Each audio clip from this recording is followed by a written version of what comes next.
ঊনকোটি জেলা হাসপাতালের oxygen plant বিকল হয়ে আছে, এই ব্যাপারে কি বলবেন? অক্সিজেন প্ল্যান্ট বিকল হওয়ার কারণটা হচ্ছে গিয়ে আমাদের যে অ্যানুয়াল মেনটেনেন্সটা একটা কোম্পানির সাথে ছিল, সেই কোম্পানির সাথে অলরেডি টাই আপটা শেষ হয়ে গেছে।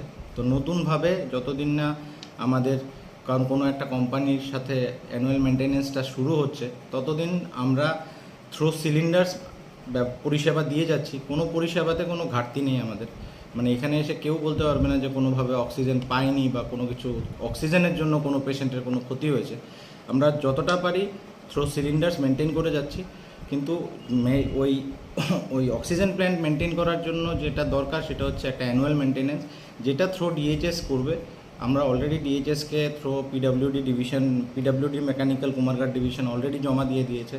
তো সেটা অলরেডি প্রসেসিংয়ে চলছে। যখনই হয়ে যাবে তখনই আমরা এটা ফাংশনিং করতে শুরু করে দেবো। মোটামুটি কতদিন ধরে বন্ধ আছে?